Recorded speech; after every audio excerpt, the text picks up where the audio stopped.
we sing as a country just does not resonate with Black people and people of color.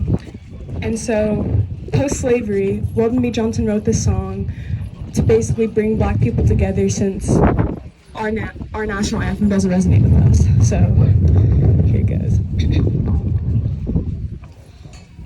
Lift every voice and sing till heaven, ring, ring with the harmonies of liberty. Let our rejoicing rise high as the listening skies. Let it resound loud as the rolling sea. Sing a song full of the faith that the dark past has taught us.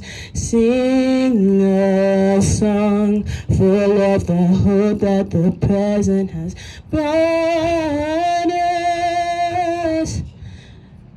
Within the rising sun, till victory is won. Let us march on till victory is won. Thank you.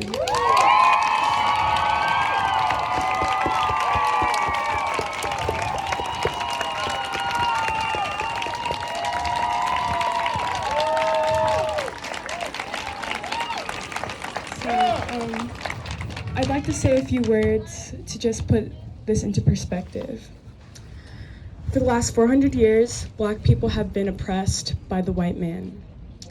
We have been oppressed, we have not been led into spaces, we have not been safe in our own country, we feel like foreigners here. The Department of Justice has been unjust to us. Justice has not been achieved, even though this is what this entire country has been built on. It's funny because when we protest, people think that we're protesting America. That's how racist this country is.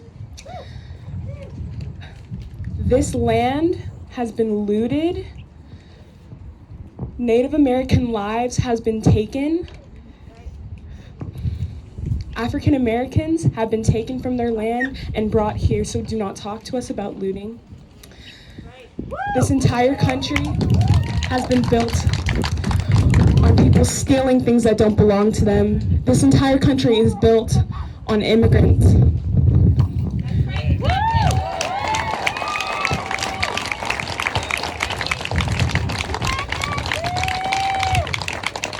People, for centuries, have been put down based on the color of their skin. People have not been given a fair chance to life. People have been killed unjustly. People have been killed for no reason at all, simply because people are fascist and racist.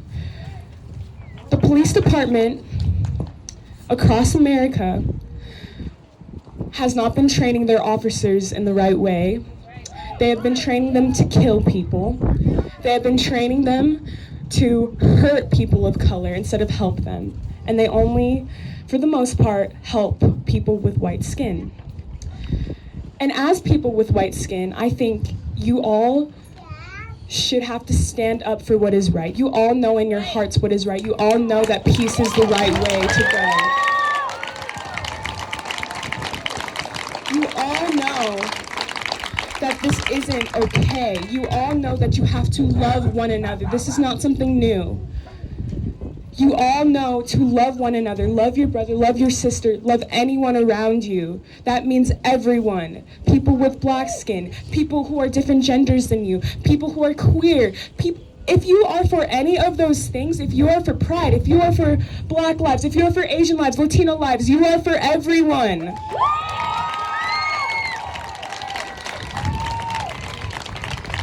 So all that I ask you all is to support us, love your neighbor, invite them over. As Stapleton, as a community, we are divided. We have self-segregated ourselves, and that is not okay. We all live here together, so we have to come together.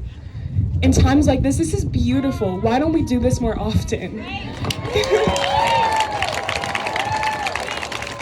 honestly, the fact that we're doing this today says a lot about this community. We are all here to bring upon change, and we are going to do that by any means necessary. So thank you all for being here, and thank you for supporting us and supporting me.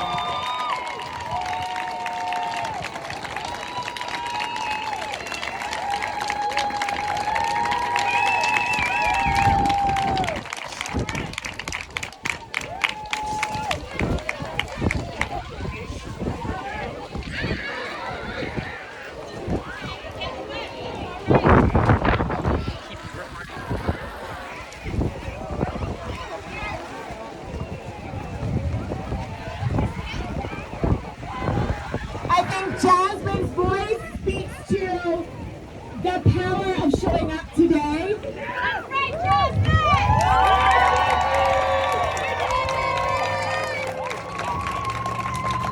And Jasmine's voice is the voice of a young person in our community.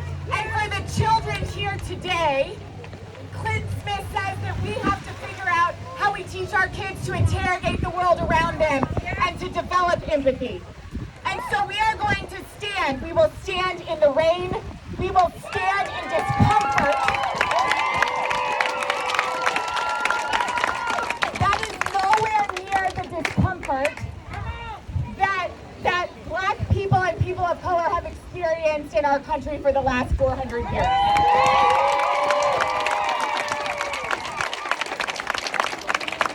And right now we are going to mourn. We are going to mourn together in silence and in empathy the loss of George Floyd's life. And so we will stand here for 8 minutes and 46 seconds. Because that is the time that he laid on the ground with a white officer's knee on his neck in the public lynching that brought about a national consciousness and a new wave of movement to build a new world.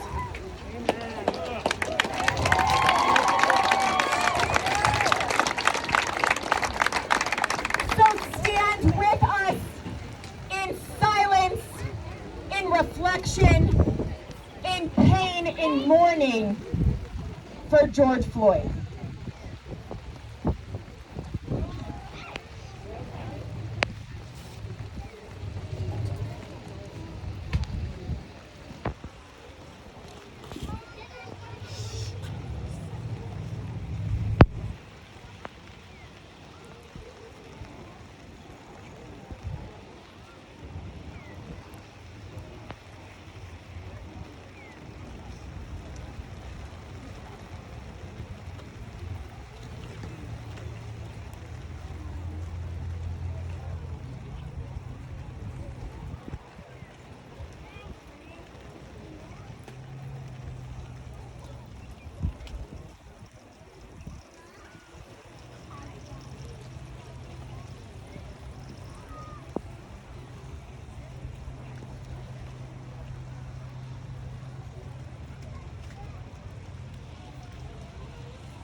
Amen.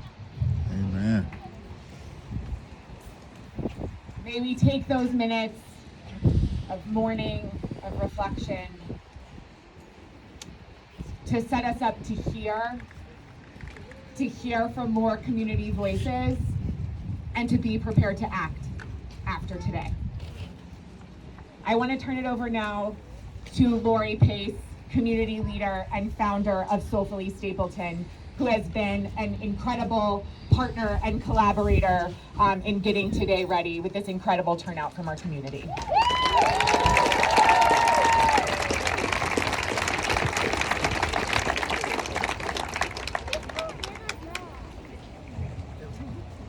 Mama, I can't breathe. I can't breathe.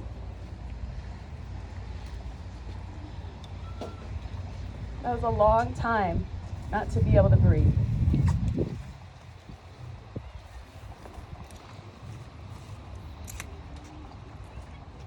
I'm a speaker, so this is supposed to be easy, but it's not. This was a really difficult few days and weeks.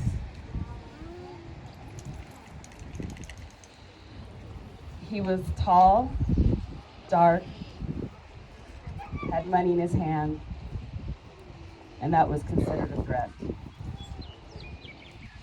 I am so grateful for you all coming here, because as I look over here at my husband, who fits that exact description, described of almost looking like a giant, listening to my daughter, her perspective. There's 4 Black people in our house, and we all have a different perspective. I have a daughter who prefers to literally be in the background and watch and learn. A husband who multiple times in this neighborhood has been considered a threat. And my daughter who desperately wanted to go downtown, and I wouldn't let her. Not initially. So she got up on I-70, attempted to do it by herself, and I let her shout out words until I think she was even shocked when somebody said, "Go back to Africa, you dumb," and fill in the blank. Ironically, we've never been to Africa, although our ancestors clearly came from there. I could not even begin to tell you how it's easy to say that these things don't happen in our neighborhood. I've been pulled over a couple of times, and most times it hasn't been that bad. But it is not ironic that we had rain today, representing all the people who died in all those tears. It is not ironic that we are sitting in Central Park in Stapleton, and not too long ago, just a week ago, a woman claimed she was being threatened by a Black man. It is not ironic that we are on Martin Luther King Jr. Boulevard doing something out of peace. And it is certainly not ironic that my sister friend, who literally lives across the street, as we left her house, going home to my home on the other side of Stapleton, that we were being followed by a car who decided to turn their lights off.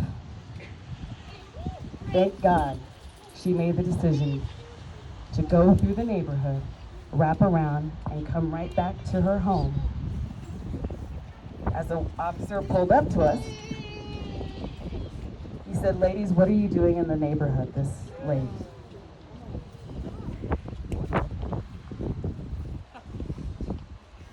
Thank goodness my friend kept it together, and she said, "This is my home right here." It wasn't until I said to the officer, "You're really close to me, you don't have a mask." It was a game changer, because I'm not from America. I originally came from Jamaica. My mother's advice was simply say, "I beg your pardon." I had no intentions of begging today. I had no intention of begging that night.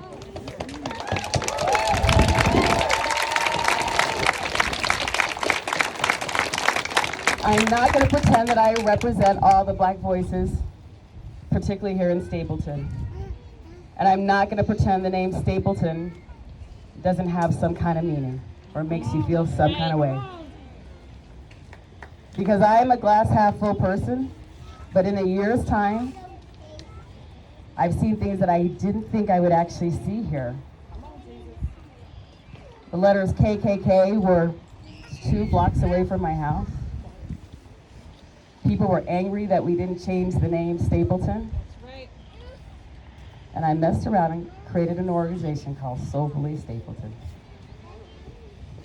Completely by accident. Because look around, neighbors.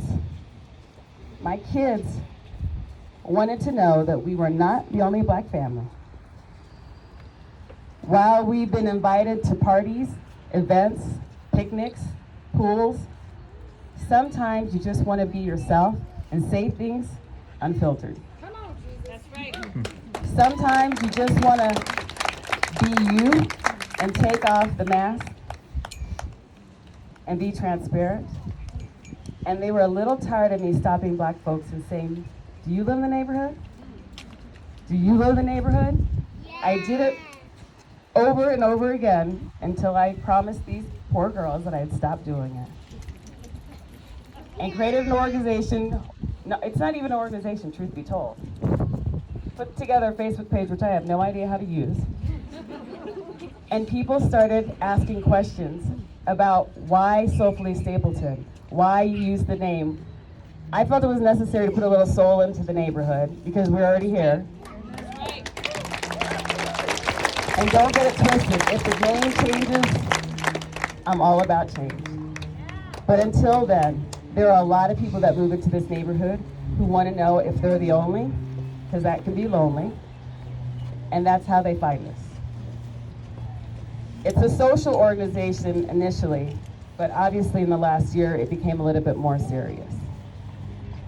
I have to tell you that there's a lot of people who are angry that white woman decided to put this together.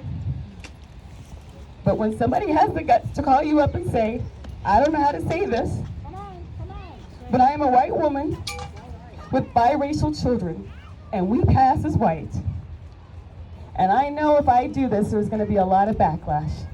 Would you consider supporting this? How do you say no to that?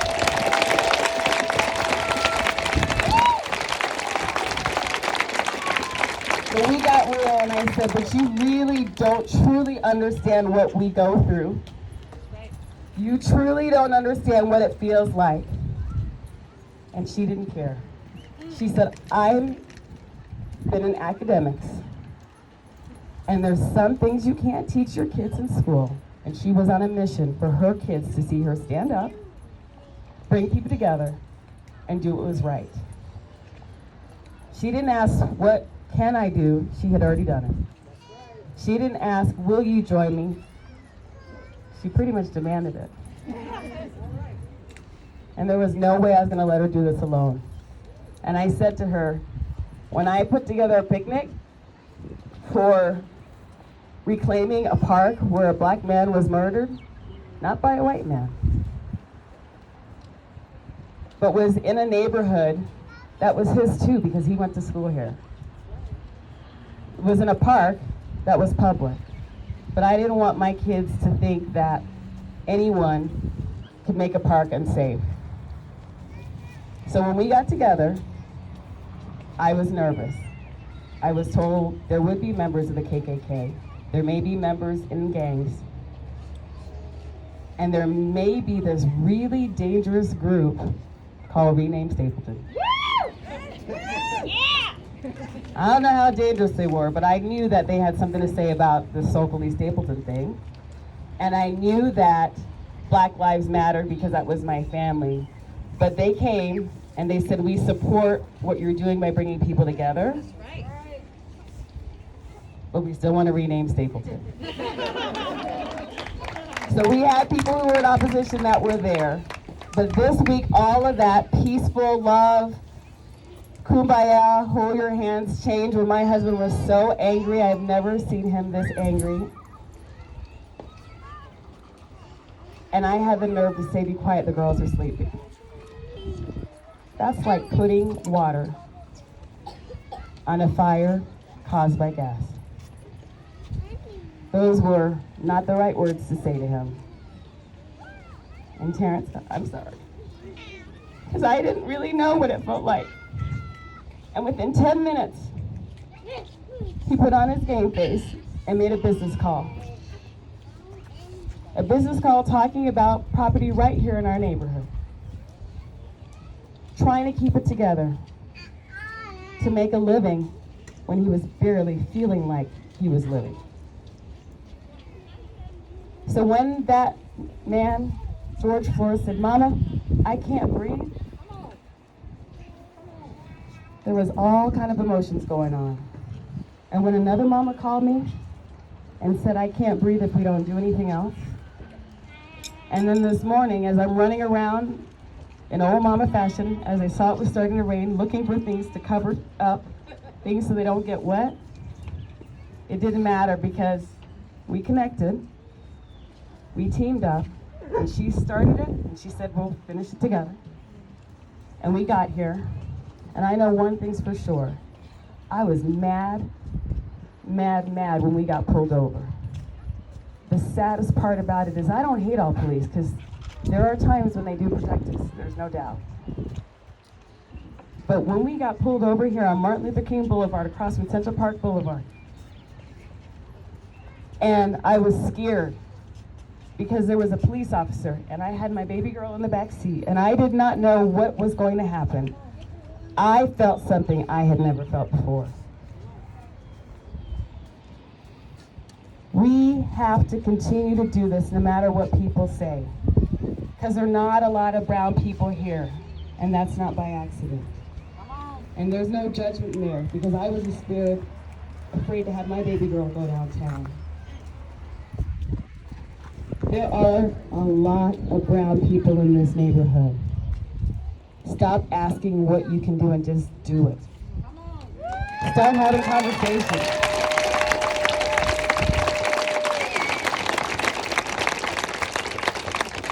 I am not an angry black woman, but I'm mad as hell.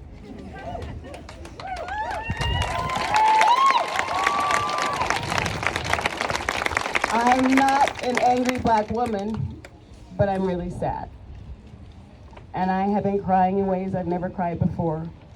Tears of joy that my legacy, my children, are gonna do more than I could have ever thought of.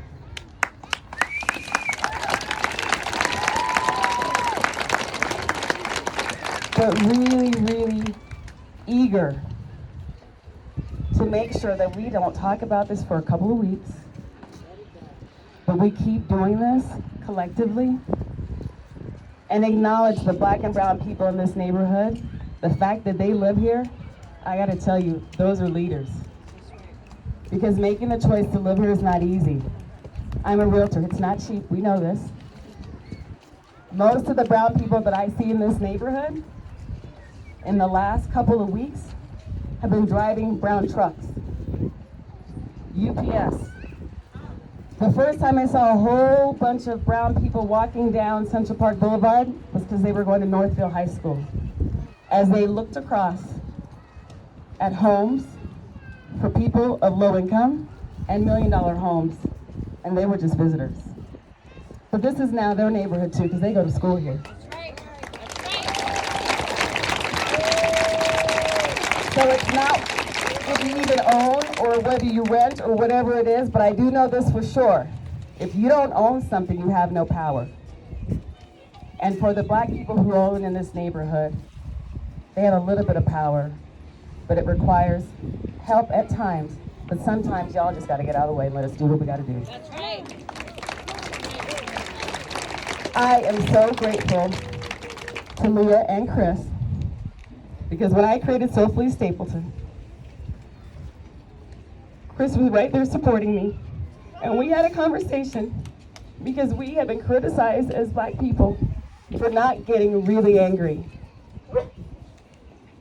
Chris, I think you could have been saying we've been really mad.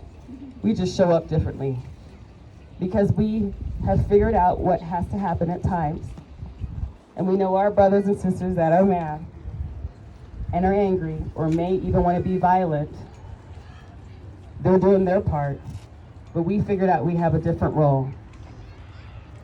And our role is to make change in our neighborhood, however we can, whenever we can. So I'm an eager Black woman, but I'm sad. And I'm grateful for you all coming out here, and Leah, thank you for taking this chance. I think your kids are learning a lot today. You're so good.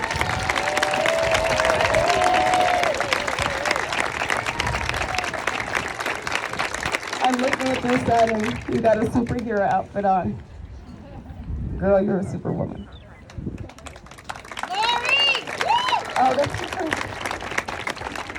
So Black Lives Matter, obviously. We get it, all lives matter. But we are tired of trying to keep saying it. That's why people are taking things, because we were taken, like Jasmine said. We are very angry, we are very sad. Our lives do matter, everyone's lives matter, but we are going to take this time to make it known every day that Black lives do matter.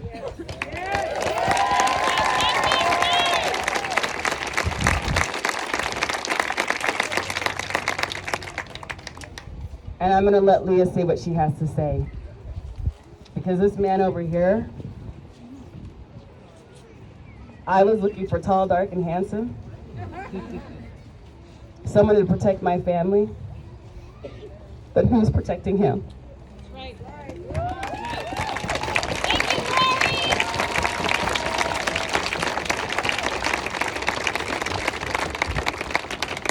Thank you, Lori. I'm turning it over to Chris Herndon, our councilman here in the city and a resident of our neighborhood.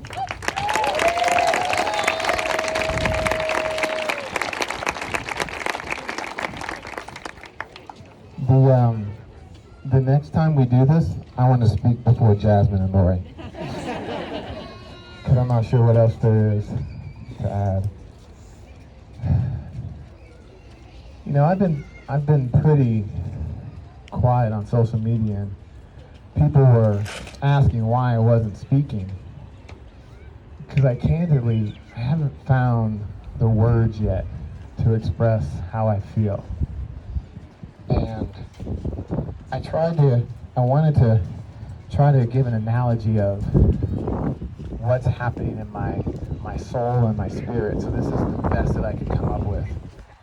And for those of you that may not know, you know, I have two beautiful children, and my daughter, for the sake of understanding, my stepdaughter is 16 and white. My son is 5 and biracial. So these two beautiful souls, growing up in the same household, getting the same love, the same teaching, the same training, I know that they can have, those two souls will be viewed by this world in two totally different capacities. How their identical reactions at a store, at a bank, with a police officer can elicit two different reactions that could very well cost one of them their lives. And as a parent, feeling helpless to know you can't impact that aches. But I've got to admit, I have an encouragement now that I haven't felt before. And I candidly, I wonder why. Walter Scott was gunned down in 2015. Running away, a police officer realizing he doesn't want to run anymore, stops, aims, and shoots him in the back. Well, broken tail light. Business as usual. Trayvon Martin, 2012. Looks suspicious. Wearing a hoodie. And nothing changed. So I don't know what it was, but I thank God that I look up now and I see people that are tired of being tired. I see communities, all colors, coming together to say we will no longer stand for black men, black women, people of color, disenfranchised, marginalized, being abused, being a part of the system.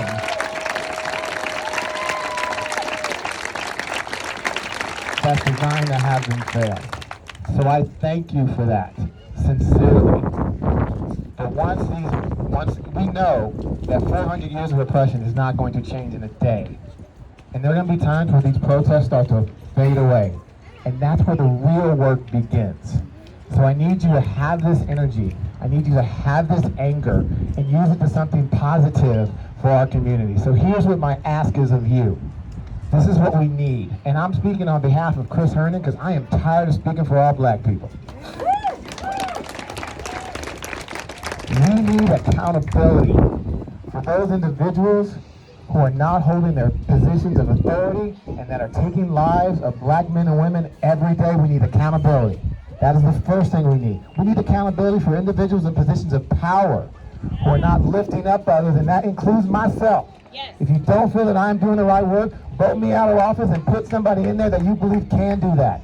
Elected officials, CEOs, people in positions of power, we all need to be held accountable for our actions, that we are not lifting up others to end systemic racism in our community.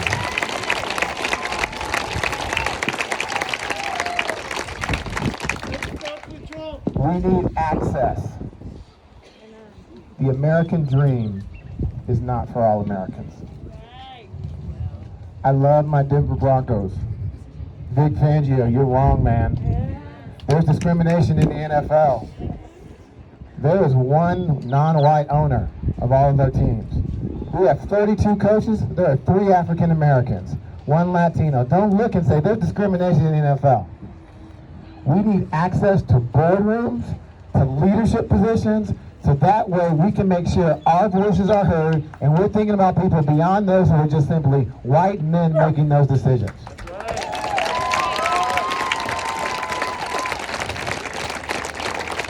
And let's make it clear, diversity and inclusion are 2 different things. Here's my simplest analogy I can give to you. Diversity is being invited to the party. Inclusion is being asked to dance.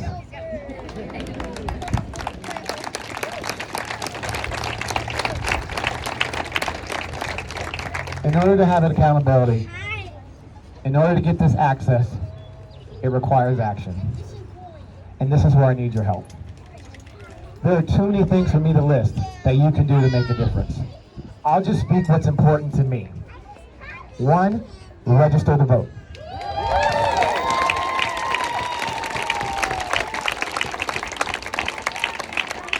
All this energy means nothing if we don't exercise that right.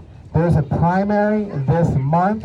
You know 5 people who are not going to vote in this election. Encourage them to vote. Make sure their voice is heard.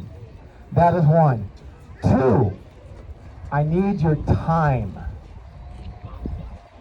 I need you to reach out, and if you see injustice, fight against it. And you can do it in small steps.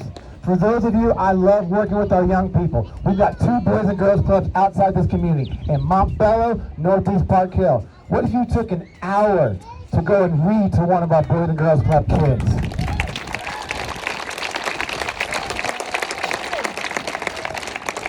What if you have the time to be a mentor with a great program called Denver Kids, where young kids, majority kids of color, need that adult in their life, that positive role model that can show and support them. You can do that as well. Neither one of those things cost a dime.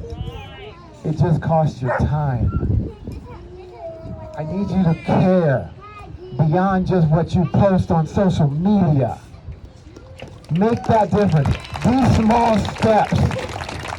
If each of us did one small thing, the impact that it would make in our community with a ripples effect would be so positive. And I will leave you with this, because I have struggled to find the words, and I found a quote the other day that I just thought was really meaningful I'd love to share with you. This is from Lieutenant General Darrell Williams. He's the superintendent of my alma mater at West Point. And he posted this, and I just want to share this with you. Consider how your words, actions, and attitudes impact other people. Are you building up others and making them feel valued? Are you strengthening trust within your team? Are you extending forgiveness and actively listening to other points of view? Are you inspiring others to greatness? If so, encourage others to do the same. But if not, then choose to improve immediately. Muster the moral courage necessary to confront and challenge and solve problems effectively, honestly, and with empathetic dialogue that will seek solutions rather than sowing seeds of division and disunity. Hey, sincerely, I really appreciate y'all coming out here. God bless you all. Stay safe.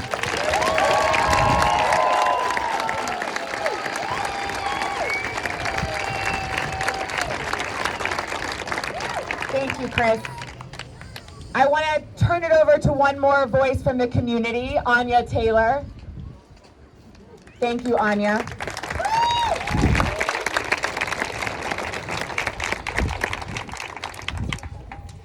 Hi, everybody. Hi. I want to thank everyone for being here today. I feel very comfortable right now being Black in a predominantly white space, and that's very, very important.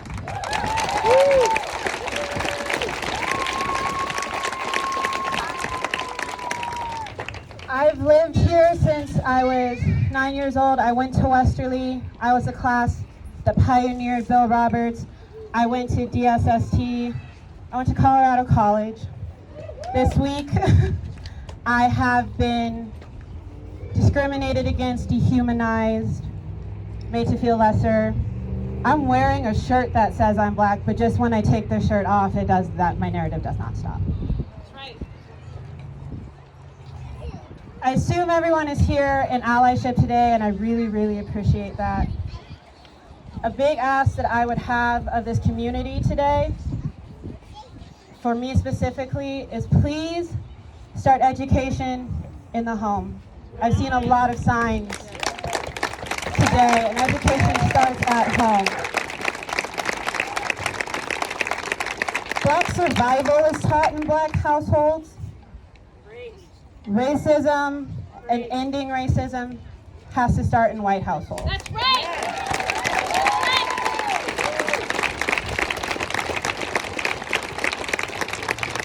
My big ask is to please do not let your kids go to college without knowing their history. Please do not let your kids go to college without knowing particularly the violence behind systemic racism. Because it's understanding the true violence that our country has perpetrated that we can perfectly understand how George Floyd can be treated less than human in a country where his people were taken and then turned into slaves. Black people are not slaves. They were taken. They are people who were taken and then turned into something else. We are rewriting that narrative right now by saying we are human. We matter. Education is such an important part of this movement. So that's why I cannot stop here. Have those awkward conversations. If you are in the space, make the space. Hear every background that you can. Hear every indiscretion that your community members, particularly your Black community members, have faced, because there is no privilege that I can have in public. When I step out of my home, I'm always at risk of being Black in public.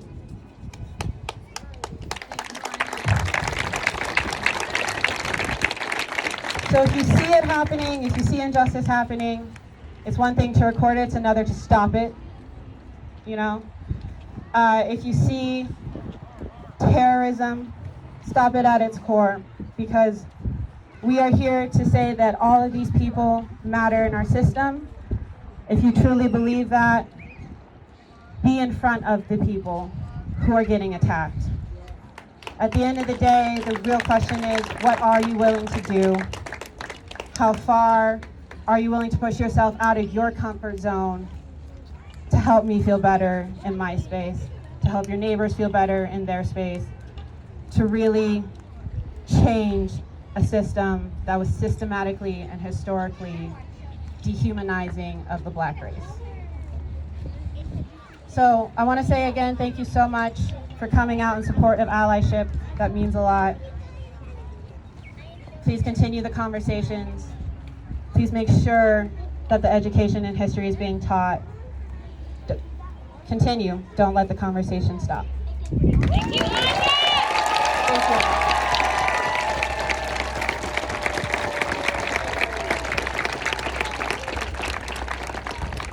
I forgot to say one thing because it's important, and thank you so much because what you said is so true. There are so many Black leaders, and our story isn't just about slavery, but I had to clarify something about Soulfully Stapleton. It started out as a Black organization, but what I didn't say is that I had moms calling me saying that they'd adopted kids from Asia. I had Native American families that said that they didn't know what to do. I had white mothers who had Black children. I had Black fathers who had white children. It ended up being a very multicultural relationship, but it's a private group on purpose because that's a space that's important, and you mentioned it. The conversations that we have often aren't even on the public, it's behind the scenes. So it is very inclusive, and we have been accused of being exclusive.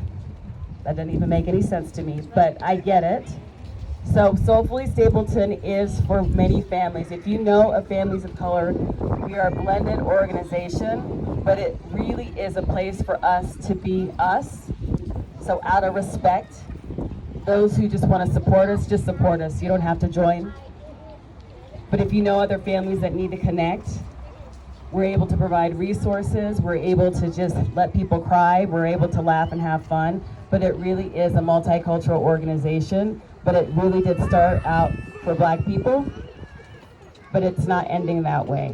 So I just wanted to make that super clear as we've come together to let you understand that we are not excluding you, but I'm not openly inviting you to come in and do something that is special to us that we need to have on our own.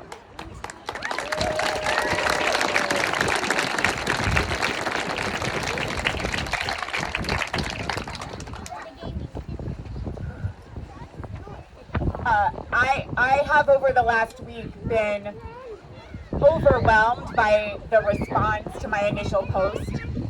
And like I said earlier, I walked through our neighborhood last weekend and the silence was deafening.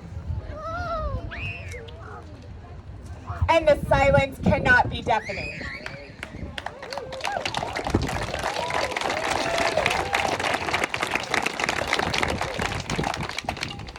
We live in a predominantly white neighborhood named for a Klansman. And I can think of no community in America better poised to spend our privilege and to ask ourselves, how do we show up? And not just how do we show up in our parks, but how do we show up in our actions? How do we take this opportunity to come together to break down systems of racism and oppression so that we can all be free, to acknowledge 400 years of violent history and the deadly nature of white supremacy? And so what if we, as a community, committed to acknowledging and affirming the equal humanity of our Black brothers and sisters? And what if we did that by opening our minds to learn, by sharing study of history and current happenings through the lenses of Black people, forming cohorts and commitments to authentic relationships and doing life together, and facing head-on the devastating impact of centuries of white supremacy? What if we opened our ears to listen? Today you heard from several Black members of our community and their experiences, but what if we regularly listened? We heard truth from Black-led spaces that made us uncomfortable, that helped us to know, to grow, and to transform. What if we opened our hearts to love? To regular expressions of love through patience, kindness, humility, hospitality, selflessness. I cannot tell you, for the white people in the crowd, how many community members and neighbors I talked to this week who said, can you please talk to the white people on Saturday and ask them to just be kind? To say hello, to scowl, to not scowl, to smile, to act like we are welcome when you see us at King Supers, when you see us on the street.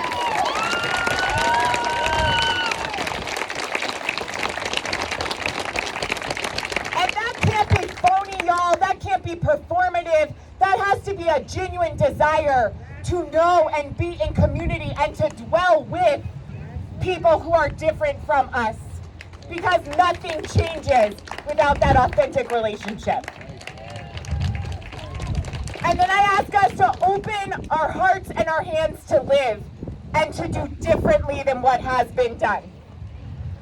To lay down our privilege and pick up the responsibility of being conduits of reconciliations and reparations to aid in the authentic formation of what Dr. King called the beloved community. Because on the next side of this, in a world that we don't yet know, it will take not only the movement for the revolution, and again, this is not the revolution. The revolution is black. This is the movement for repentance, for reconciliation, for white communities to show up and organize ourselves to spend our privilege.